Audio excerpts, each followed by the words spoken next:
Alam niyo mga kababayan, ito po siguro yung dahilan o reason kung bakit sunod-sunod po na kamalasan ang nararanasan po ngayon ng kampo ng mga DDS. Kung bakit andyan po yung ICC, impeachment, may mga nakukonvict, may mga nagtatago, may hinahanap ng batas, no? May mga pinapatawag ng mga vlogger sa hearing at yung kanilang mga sinusuportahang mga politiko ay hinahabol po, no? At pinagpapaliwanag. Ito po siguro yung reason kung bakit sunod-sunod yung kamalasan at siguro pwede natin sabihin karma na nararanasan nila. Panoorin niyo po itong dalawang video na ito. Mr. President, kung nagdodroga ka, hindi ka makakaisip ng maayos. At ikaw ay presidente ng Pilipinas, once and for all, toldukan mo ang issue kung talagang nagdodroga ka or hindi. Pero yung sagot niya mga lods, no, pikon ka na. Napipikon na siya eh. Kasi malapit na siyang nako-corner sila sa mga ganyang tanong. Pansinin niyo mga lods. And galing pa yun kay Attorney Vic Rodriguez. Eh di ba si Attorney Vic Rodriguez is malapit dati kay PBBM? May something wrong talaga. Kasi bakit yan ipipilit ni Attorney Vic? Nako naman, Mr. President. Gagva! Hindi dapat ganyan ang sagot mo. Again, you have the chance to deny that you are using coquina, but you missed it. Diba? Instead of saying, why should I lang? Dapat lang sinabi, why should I? I am not into it. I am not using any illegal substance. I am not using coquina, etc. May chance ka na i-deny eh. At least deny it. Pero hindi mo ginawa. Kasi hindi mo rin kayang i-deny. Nasasabihin mo, anong kinalaman ng public office, public trust, sa hair follicle test? Malaki. Dahil nagdududa na ang taong bayan sa kakayanan mo. Nagdududa na ang taong bayan sa katinuan ng pag-iisip mo. Kailangan malaman ng taong bayan ang sanity mo. Are you still in good shape? Gumagana ba ng maayos ang pag-iisip mo? Yun ang isasagot mo, why should I? Then why not? Why not take the challenge? Ang dali-dali lang yan.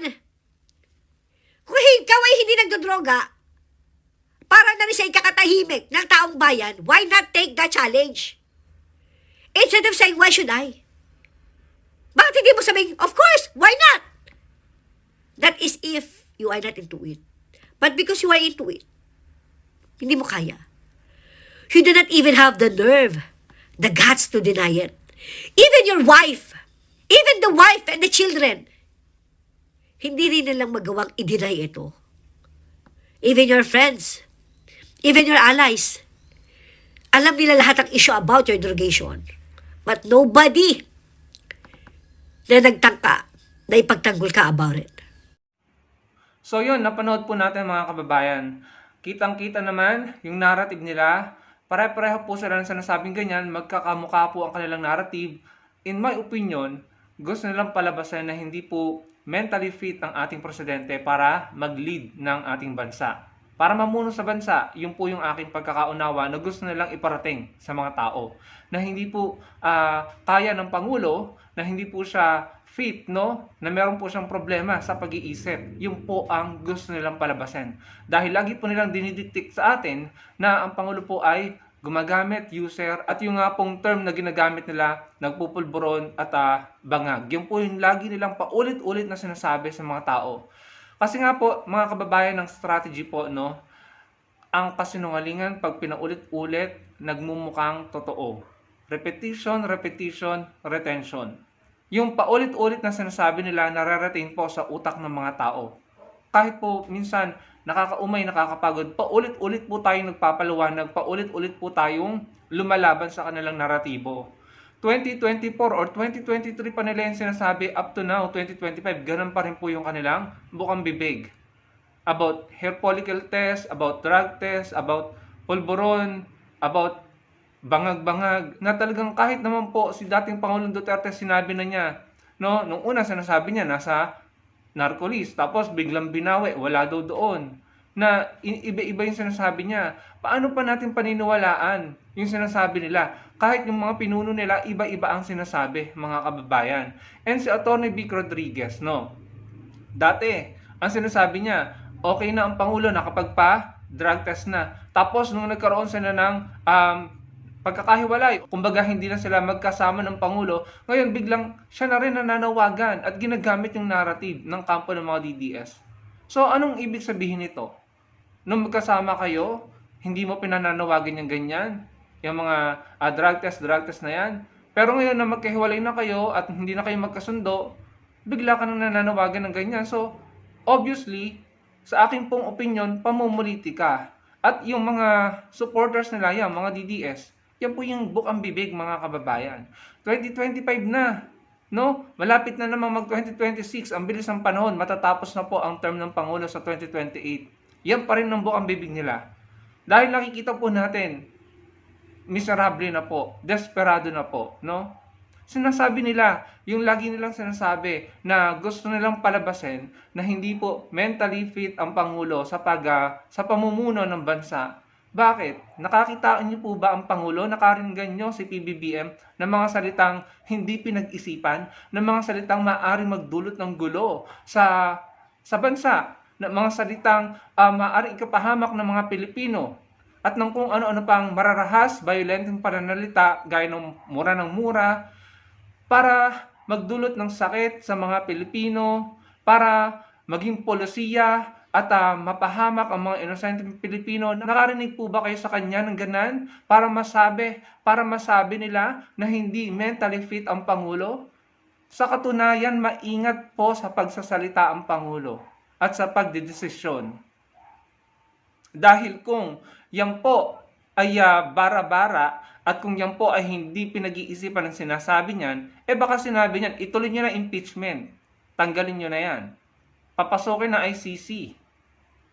Sa totoo lang, kahit hindi po pabor sa kanya yung mga sinasabi niya, para lamang hindi magkagulo, maiwasan ng gulo, pinag-iisipan pa rin niyang mabuti yung sinasabi niya. Kung tutuusin, kung ako'y nasa posisyon niyan, sa kabila ng ginawa sa kanya at mga pinagsasabi sa kanya, matagal na pong nakapasok ang ICC dito, matagal na pong umusad yung impeachment. Nakadesisyon na yan, 2024 pa lang. Kung ako ang Pangulo, kung tutuusin yung sinabi na huhukayin yung tatay niya, tapos yung pagbabanta sa kanya, sa asawa niya, pati sa pinsan niya, kung mahina-hina po yung mental capacity ng Pangulo at kung emotional yan, at madaling magalit at pikon, magiging violente po yan sa pananalita at sa desisyon. Kaya yung mga pinalalabas ng mga ito, na hindi mentally fit, narinig nyo naman po, mga kababayan, yung sinasabi nila. Narinig nyo naman na sa aking pong pagkakaunawa, pinapalabas nila na hindi mentally fit ang Pangulo. Isa pong malaking kahangalan at kalokohan po ang gusto nilang palabasin. May nangyari po bang gera? May nangyari po bang may naging desisyon po ba ang Pangulo sa loob ng 3 taong panunungkulan niya na ikinapahamak po ng bansa natin? Lagi nilang sinasabi, isusugod tayo ni PBBM sa gera sa West Philippine Sea. 3 taon na nilang bukang bibigyan. Bukang bibig nga nila yan noon pa, panahon pa ni Pinoy Pero walang nangyari. Walang nangyaring gera, hindi po tayo napahamak. Sinabi nila noong pumayag si PBBM na magkaroon ng joint maritime drill ang Australia, Japan, Amerika, Pilipinas. Sinabi nila kapag ginawa yon, magkakagulo, magkakagera, magagalit ang China. Pero nangyari yon. Ginawa at pinush ng Pangulo yon. Nangyari na yung maritime drill ng 4 na bansa, Australia, Amerika, Japan, Pilipinas. Wala namang nangyaring gulo. Sa totoo lang, para po sa akin ang mga hindi mentally fit, yung mga taong takot na takot at paranoid sa pananakot po ng China. Yung maritime drill, magkakaroon na naman po ng maritime drill. Pero hindi naman po nakakapalag ang China. Hindi naman po tayo napahamak. Ang kahalagahan ng mga ganitong drill, na-assert po natin yung claim natin sa West Philippine Sea. Na ipapakita po natin sa China na tayo merong ibubuga. Pero hindi naman po tayo napapahamak. Pero ano pong pinapalabas ng mga DDS?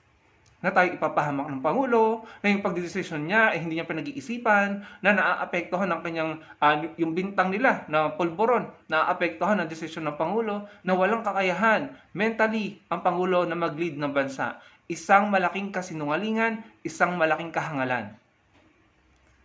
Sinasabi lang nila yan dahil sunod-sunod na kamalasan at karma ang nararanasan at tinatanggap ng kanilang mga iniidolo.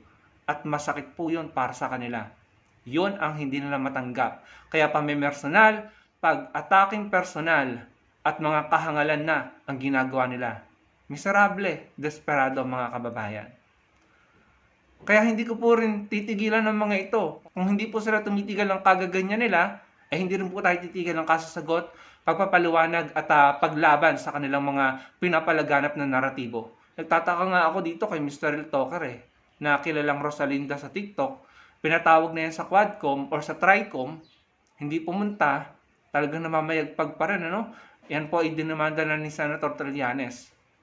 Nakaka-frustrate dahil andyan pa rin siya sa kabila ng talagang hindi ko na po talaga din maintindihan. Kaya tayo po dito sa social media ay lumalaban na rin sa kanilang narrative, no? Tapos si Alona pa. So, yun mga kababayan, hindi po tayo titigil ng pagpapaliwanag sa taong bayan para labanan ang kanilang mga naratibo.